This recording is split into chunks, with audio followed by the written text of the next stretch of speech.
അതെ, താനിപ്പോ പറഞ്ഞില്ലേ, അതൊന്നും കൂടി പറഞ്ഞേ. എന്ത് കാര്യം?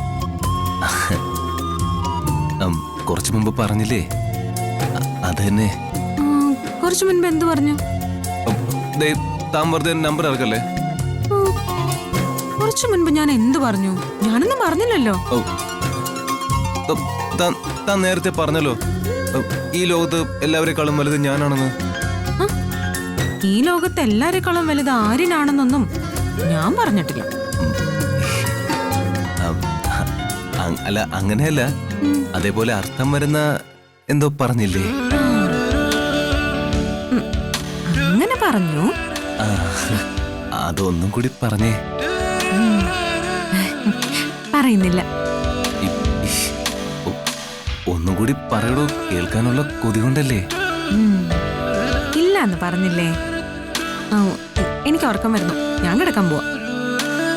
ഓ, അത്ര വലിയ ജാടയാണെങ്കിൽ പറയണ്ട. പറയുന്നില്ല. അല്ലെങ്കിലേ അത് കേൾക്കാൻ എനിക്ക് വലിയ താല്പര്യമില്ല. പിന്നെ എന്തിനാ പറയാൻ നിർബന്ധിച്ച? എനിക്ക് കേൾക്കാൻ താല്പര്യമില്ലെന്ന് ഞാൻ പറഞ്ഞില്ലേ.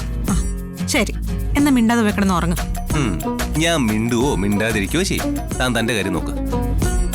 എനിക്ക് ഉറങ്ങണം, സംസാരിക്കാൻ പാടില്ല. ഉറങ്ങിക്കോ, പക്ഷേ ഞാൻ പാട്ട് പാടും.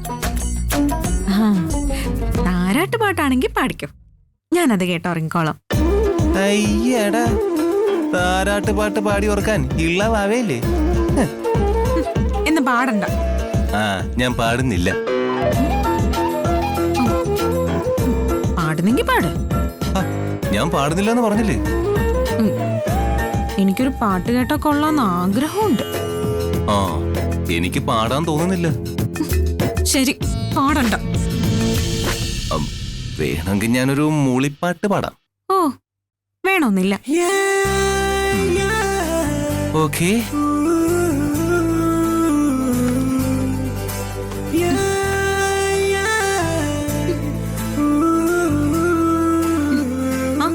Good night. ഓ, ഗുഡ് നൈറ്റ്.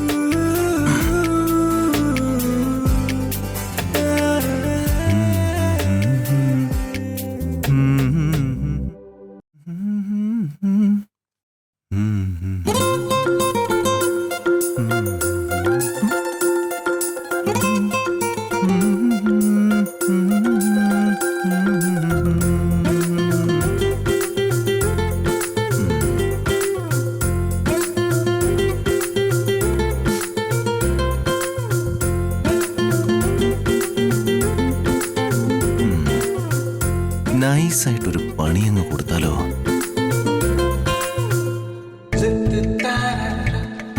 കൊടുക്കാം.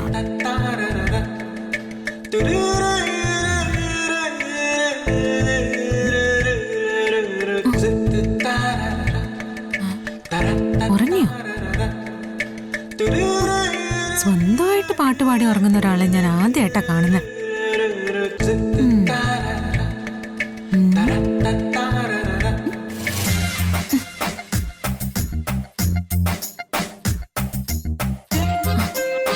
ആര്യ, ഉറങ്ങിയോ? ശരിക്കും ഉറങ്ങിയെന്ന് തോന്നുന്നു. ഉറങ്ങി.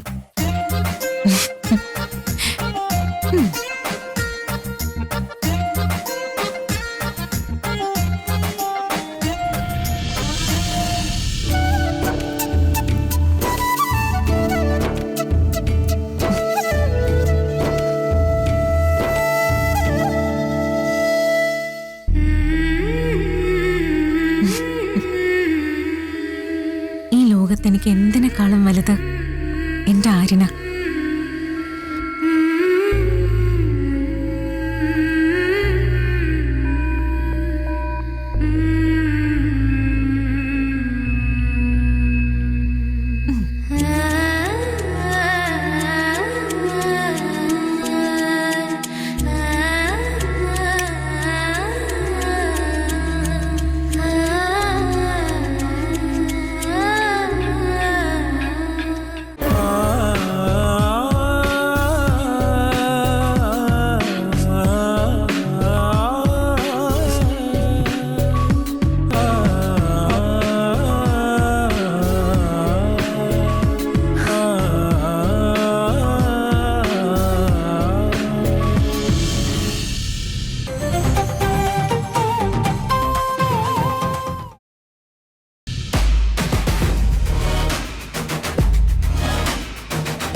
എന്നാലും ഏട്ടാ ആ മാമന് നമ്മളോട് ഇങ്ങനെ ചെയ്യാൻ എങ്ങനെ തോന്നി? കഴിഞ്ഞ ദിവസം രാത്രി നമ്മളോട് ഇരുന്ന് വെള്ളം ഒടിച്ചപ്പോൾ പോലും ഇങ്ങനെ ഒരു കട തുടങ്ങാൻ പോകുന്ന കാര്യം മാമൻ നമ്മളോട് പറഞ്ഞോ? പറഞ്ഞിരുന്നെങ്കിൽ നമ്മൾ എതിർക്കുമായിരുന്നോ? ഇല്ലല്ലോ. എടാ, മാമന് സ്വന്തമായിട്ടൊരു വരുമാനം ഉണ്ടാവുന്നത് നമുക്ക് സന്തോഷമുള്ള കാര്യമല്ലേ? അനന്തേട്ടാ, എനിക്ക് ഓർക്കുമ്പോ സഹിക്കുന്നില്ല. ഗോമതി സ്റ്റോറിന്റെ തൊട്ടടുത്ത് തന്നെ മാമൻ എന്തിനാ കട തുടങ്ങിയത്? മനുഷ്യരെങ്ങനാടാ നമ്മുടെ കൂടെ ഇരുന്ന് വെള്ളം അടിക്കും, ചിരിക്കും, തമാശ പറയും, സ്നേഹമുള്ള പോലൊക്കെ പെരുമാറും. പക്ഷേ അവരുടെ ഉള്ളിൽ എന്താണെന്ന് നമുക്ക് അറിയാൻ പറ്റില്ല. വേറെ ആര് ചെയ്തിരുന്നെങ്കിൽ ഇത്രയും വിഷമം വരത്തില്ലായിരുന്നു. പക്ഷെ മാമൻ അത് ചെയ്തപ്പോ ഏട്ടാ ഇപ്പോഴും എനിക്കത് വിശ്വസിക്കാനോ ഉൾക്കൊള്ളാനോ കഴിഞ്ഞിട്ടില്ല. ഞാൻ മീനുന്റെ പേരിൽ ഒരു കട തുടങ്ങുമെന്ന് പറഞ്ഞപ്പോ എന്നെ ഏറ്റവും കൂടുതൽ എതിർത്ത ആളായി മാമൻ. അളിയനോട് നീ ചെയ്യുന്നത് ചതിയല്ലേ? നിനക്ക് മനസാക്ഷിയുണ്ടോ? സ്വന്തം അച്ഛനോട് ഇങ്ങനെ ചെയ്യാവോ എന്നൊക്കെ ചോദിച്ച അന്ന് മാമൻ എന്നെ വിരട്ടിയത്. എന്നിട്ടിപ്പോ അതേ ആള് തന്നെ ഗോമതി സ്റ്റോറിന്റെ തൊട്ടിപ്പുറത്ത് കട തുടങ്ങി. ഏട്ടാ, ഞാൻ അച്ഛനോട് വഴക്കിടും, എതിർക്കും, ദേഷ്യപ്പെടും. ചിലപ്പോ പലതും പറഞ്ഞ് ഞാൻ അച്ഛനെ വേദനിപ്പിക്കും. പക്ഷെ ഗോമതി സ്റ്റോർ ഇല്ലാതാക്കാനുള്ള ഒരു പരിപാടിയും ഞാൻ ചെയ്യില്ല. ഞാനിപ്പോ മീനാക്ഷി സ്റ്റോർ തുടങ്ങുകയാണെങ്കിൽ പോലും അത് ഞാൻ നമ്മുടെ കടയുടെ തൊട്ടടുത്ത് തുടങ്ങില്ല, വേറെ എവിടെയെങ്കിലേ തുടങ്ങൂ. പക്ഷെ മാമൻ ചെയ്തത് എന്താ? നമ്മളെ തോൽപ്പിക്കാൻ വേണ്ടി അവിടെ തന്നെ കട തുറന്നില്ലേ? അതെ. അയാൾ അങ്ങനെ വിജയിക്കാൻ പാടില്ല. നമുക്ക് ആ കടയും കത്തിച്ചാലോ? എടാ ആകാശേ, ഇന്ന് രാത്രി തന്നെ പോയി കത്തിക്കാം. നാളെ രാവിലെ മാമ എഴുന്നേക്കുമ്പോഴേ അവിടെ ആ കട ഉണ്ടാവരുത്. ആകാശേട്ടാ, വെറുതെ ആവശ്യമില്ലാത്ത ഓരോ പ്രശ്നത്തിന് പോകരുത്. ആവശ്യമില്ലാത്ത പ്രശ്നമോ? നീ വരുന്നില്ലെങ്കിൽ വേണ്ട, ഞാനും ആനന്ദേട്ടനും കൂടെ പോയിട്ട് ഇന്ന് രാത്രി തന്നെ ആ കട കത്തിക്കും. എന്തിനാ കട കത്തിക്കുന്നേ? എന്തിനാണെന്നോ? മാമന് കിട്ടുന്ന ഒരു വരുമാനം ഇല്ലാതാക്കാനോ? ചേടാ, മാമൻ ആ കട കൊണ്ട് ജീവിച്ചോട്ടെ, അതിൽ നിങ്ങൾക്ക് എന്താ പ്രശ്നം? എടാ, അയാൾ അങ്ങനെ ഇപ്പൊ സൂചിച്ച് ജീവിക്കണ്ട. ആര്യാടാ, മാമൻ നമ്മളോട് ചെയ്ത ഈ ചതി നിനക്ക് ക്ഷമിക്കാൻ പറ്റുന്നതാണോ? എടാ, നിനക്ക് ക്ഷമിക്കാൻ പറ്റുന്നുണ്ടെങ്കിൽ നീ അയാളോട് ക്ഷമിച്ചോ, പക്ഷെ ഞങ്ങൾ അയാളോട് ക്ഷമിക്കില്ല. ഏടാ, ഞാനൊരു സിമ്പിൾ കാര്യം ചോദിച്ചോട്ടെ? ചോദിക്ക്. മാമന് പകരം വേറെ ആരെങ്കിലും അതേ സ്ഥലത്ത് വേറൊരു കട തുറന്നിരുന്നെങ്കിൽ നിങ്ങൾ എന്ത് ചെയ്യായിരുന്നു? അവിടെ എന്തായാലും ഒരു കടമുറി ഒഴിഞ്ഞിടപ്പുണ്ടായിരുന്നു. മാമനല്ലാതെ മറ്റാരെങ്കിലും അത് വാടകയ്ക്കെടുത്ത് ഒരു പലചരക്ക് കട തുടങ്ങിയിരുന്നെങ്കിൽ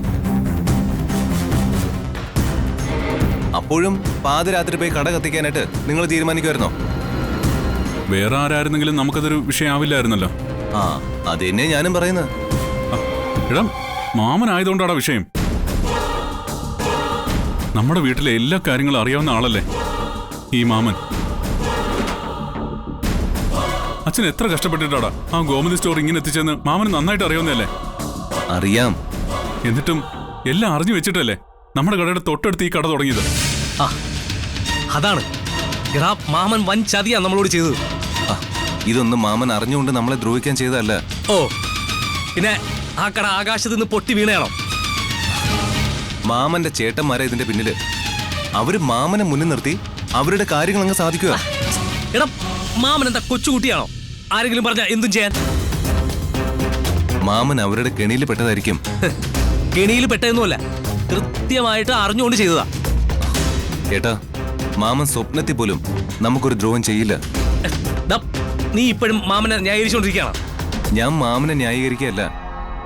എനിക്കറിയാവുന്ന മാമൻ ഇങ്ങനൊരു കാര്യം സ്വന്തം ഇഷ്ടത്തിന് ചെയ്യില്ല എന്നാ ഞാൻ പറഞ്ഞത്. എടാ മോനെ, നിനക്കറിയാവുന്ന മാമനല്ല ഇപ്പോഴത്തെ മാമൻ. ആരെയും വിശ്വസിക്കാൻ പാടില്ല. ആരെയും. നമ്മൾ ഏറ്റവും കൂടുതൽ വിശ്വസിക്കുന്നവരാണ് നമ്മൾ ചതിക്കുന്നത്. എന്റെ അനുഭവം കണ്ടില്ലേ? ഞാൻ ഈ ലോകത്ത് ഏറ്റവും കൂടുതൽ വിശ്വസിച്ചത് ദേവിയായിരുന്നു. അവളെന്നെ ചതിച്ചില്ലേ? പിന്നെ നമ്മുടെ മാമനെ വിശ്വസിച്ചു, മാമനെ ചതിച്ചു.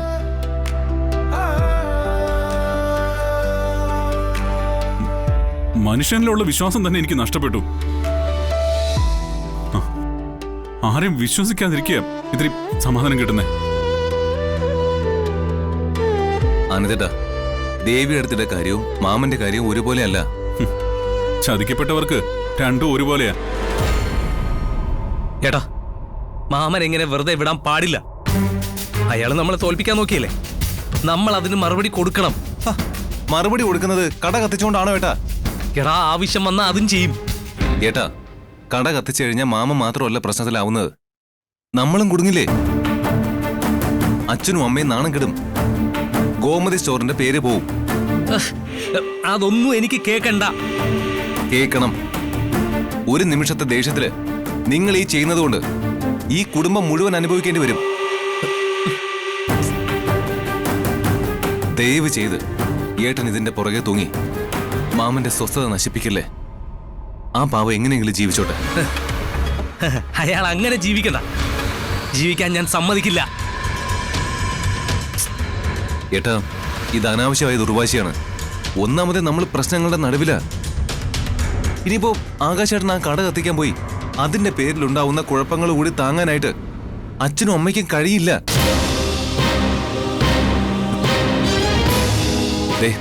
അതെങ്കിലും ഒന്ന് ഓർക്കുന്നത് നല്ലതാ. ഞാൻ ഉറങ്ങാൻ കിടന്നതാ, നിങ്ങളുടെ സംസാരം കേട്ട് വന്നതാ. എടാ ആകാശേ, വേണ്ടടാ. ഏട്ടാ, എടാ, മാമനി മാമന്റെ ഇഷ്ടത്തിന് എന്താന്ന് വെച്ചാ ചെയ്യട്ടെ. എടാ, മാമനെ കുറിച്ച് നമ്മളിനി ആരും ചിന്തിക്കണ്ട. കൂട്ടുകാരെ പോലെയാ നമ്മൾ 4 പേരോട് ഒരുമിച്ച് കഴിഞ്ഞത്. അതിലൊരാൾ പോയി. അയാളിനി അയാളുടെ ഇഷ്ടത്തിന് ജീവിച്ചോട്ടെ. ഏട്ടാ, എന്നാലും ഈ ചതിക്കാൻ തീരുമാനിച്ച ഒരാളെ നമ്മളിനി പറഞ്ഞ് മനസ്സിലാക്കാനോ നന്നാക്കാനോ നമ്മളെ കൊണ്ടൊന്നും സാധിക്കില്ലടാ.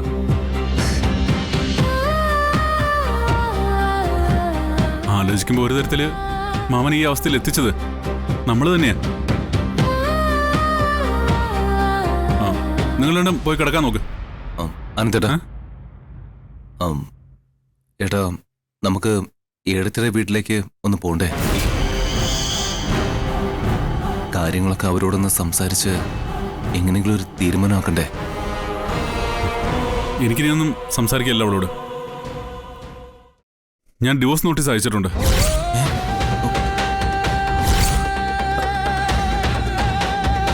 നാളെ അവൾക്കിത് കിട്ടും. അതോടെ എല്ലാ കാര്യങ്ങൾക്കും ഒരു തീരുമാനമാവും.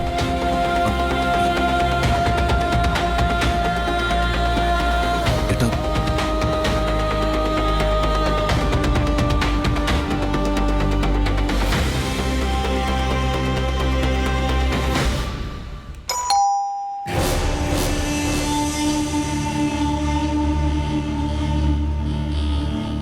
എന്താ?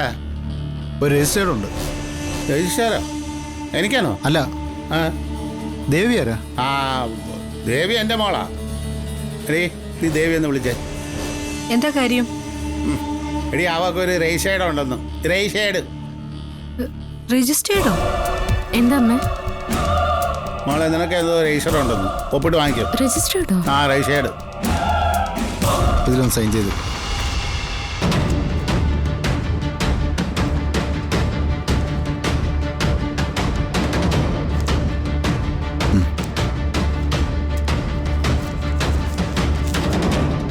ശരി. എന്താന്നൊന്ന് പൊട്ടിച്ചു നോക്ക്. ആ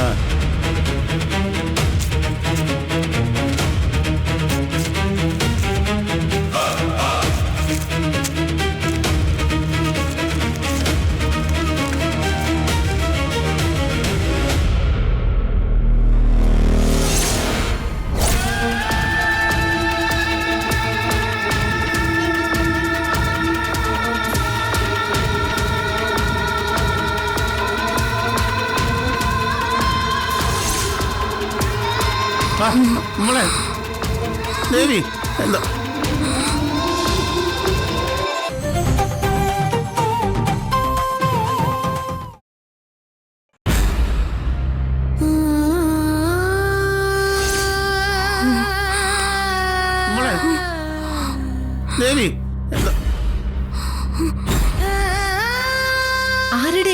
എന്താ എഴുതിയിരിക്കുന്നേ? ആനന്ദേട്ടൻ അയച്ച വക്കീൽ നോട്ടീസാ. വക്കീൽ നോട്ടീസ്?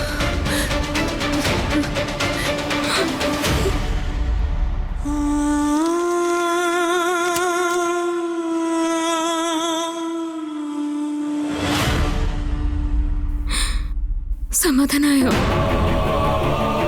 നിങ്ങൾക്ക് രണ്ടുപേർക്കും സമാധാനായോ? മോളെ, നീ ഇങ്ങനെ പേടിക്കല്ലേ. ഒരു വക്കീൽ നോട്ടീസ് വന്നല്ലേ ഉള്ളൂ. അതുകൊണ്ട് നിന്റെയും ആനന്ദിന്റെയും ബന്ധം പിരിഞ്ഞില്ലല്ലോ.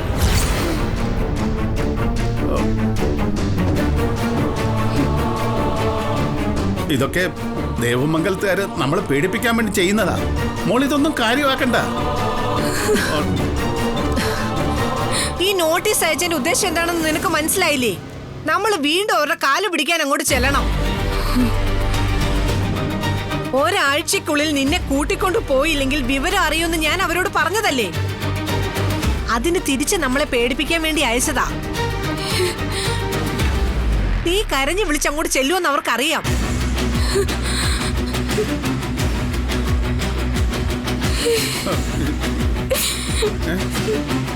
മോളെ, നീ പേടിക്കണ്ട. അച്ഛൻ ആനന്ദിനെ കണ്ട് സംസാരിക്കാം.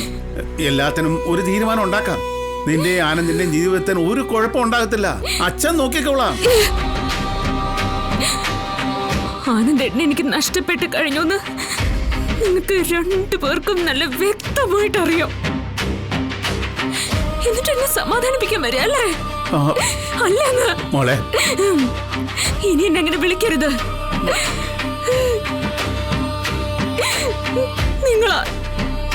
നിങ്ങൾ ഒറ്റ ഒരാളാ എന്റെ ജീവിതം ഇങ്ങനെ ആക്കിയത്. ഓരോ തവണ ഈ വീട്ടിലെ ദാരിദ്ര്യം പറഞ്ഞ് നമ്മുടെ അവസ്ഥ പറഞ്ഞ എന്റെ അനിയത്തിയുടെ ഭാവിയെ കുറിച്ച് ഓർമ്മിപ്പിച്ച് നിങ്ങൾ എന്നെ കൊണ്ട് എത്ര എത്ര കള്ളങ്ങളാ പറയിപ്പിച്ച്. ഇനി ഒന്നും നിങ്ങൾ പറയണ്ട.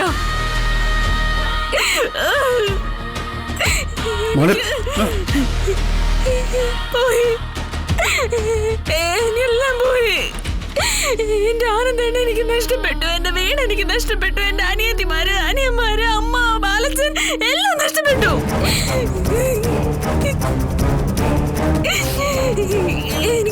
എനിക്ക് നഷ്ടപ്പെട്ടതിന്റെ ഒക്കെ വില എന്താ നിങ്ങൾക്ക് അറിയോ? അറിയോന്ന്? എന്റെ ദൈവമേ. മോളെ, ദേവി നീ ഒന്ന് സമാധാനപ്പെട്ടു. എനിക്ക് ഭ്രാന്ത് പിടിച്ച് നിക്കാം. ദേവി നീ ഒന്ന് അടങ്ങ്. അവനുണ്ടല്ലോ ആനന്ദ്, അവനെ അങ്ങനെ മിടുക്കൻ അവൻ ഞാൻ സമ്മതിക്കില്ല. ആഹാ, അവൻ അത്രയ്ക്കായോ? അവന് ബന്ധം വേർപ്പെടുത്തണോ അല്ലേ? നടന്നു തന്നെ. എടി മോളെ, അവന്റെ കഷ്ടകാലം ഇനി തുടങ്ങാൻ പോവാ. ഈ സ്ത്രീകളെ അവനെ മൂക്കുകൊണ്ട് ഇക്ഷ എണ്ണ എഴുതിപ്പിക്കും. അത് നീ കണ്ടോ? മിണ്ടി പോരുന്നു നിങ്ങള്. ഇനി നിങ്ങൾ ഒന്നും പറയണ്ടോ. ആനന്ദേട്ടൻ, എനിക്ക് ആനന്ദേട്ടനെ കാണണം. ഞാൻ പറയുന്നത് കേക്ക് നീ.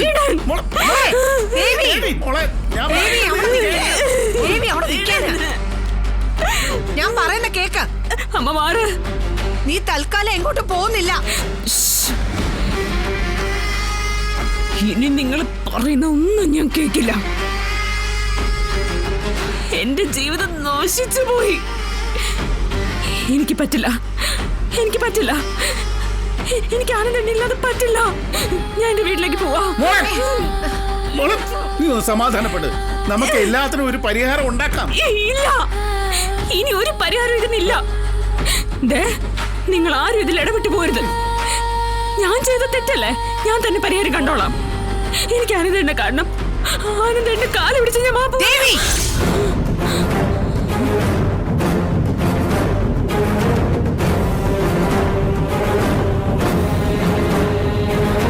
നിനക്കെന്താ പറഞ്ഞാ മനസ്സിലാവില്ലേ?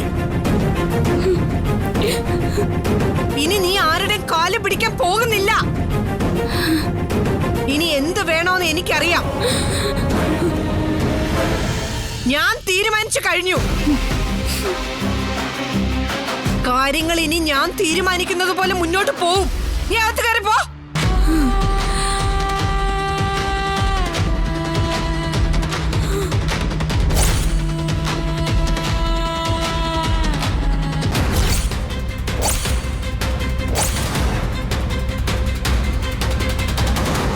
ഇതെന്തുവാ ഇത്? അങ്ങനെ എടുത്തുചാടി ഒരു തീരുമാനം എടുക്കാൻ വരട്ടെ. അവൻ ഈ ബന്ധം ഏർപ്പെടുത്തുന്നത് എനിക്കൊന്ന് കാണണം.